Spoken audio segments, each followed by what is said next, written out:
Assalamualaikum warahmatullahi wabarakatuh. Baiklah teman-teman, pada kesempatan kali ini saya akan menjelaskan mengenai proses pengembangan sumber daya manusia. Pada saat ini, teori mengenai proses pengembangan sumber daya manusia telah berkembang dengan luas. Namun, pada kesempatan kali ini saya akan menjelaskan dari sisi teori yang dikemukakan oleh Robert L. Mathis and John H. Jackson pada tahun 2003. Di mana pada teori ini ada 6 tahap yang harus dilewati agar proses pengembangan SDM tersebut dapat berjalan dengan baik. Yang pertama adalah merencanakan pengembangan sumber daya manusia.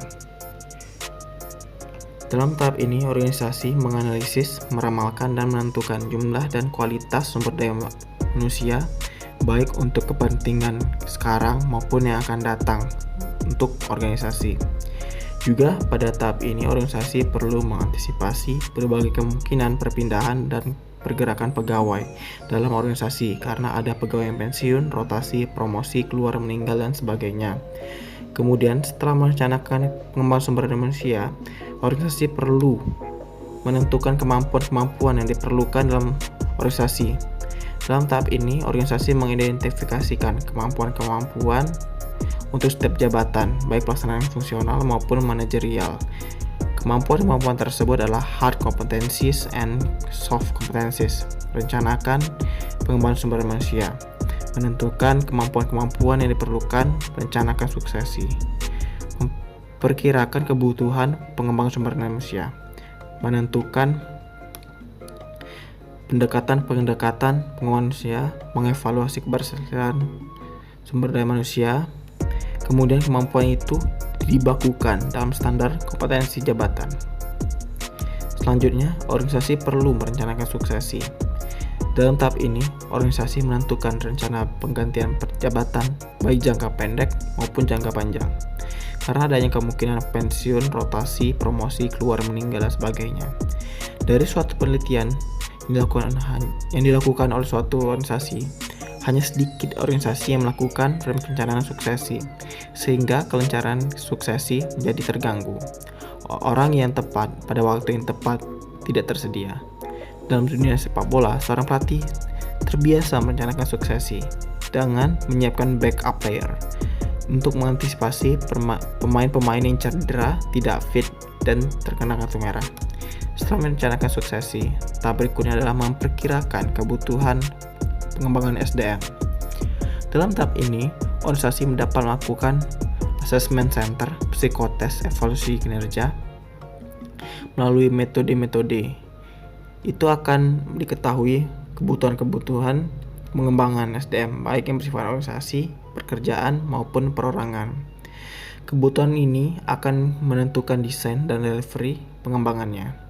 Standar kompetensi jabatan seperti yang didudukkan pada tahap kedua di atas tadi dijadikan acuan dalam menentukan kebutuhan pengembangan SDM.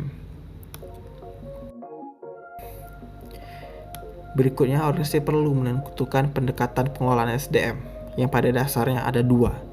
Yang pertama, pendekatan pada pekerjaan on the job development dan pendekatan di luar pekerjaan off the job development.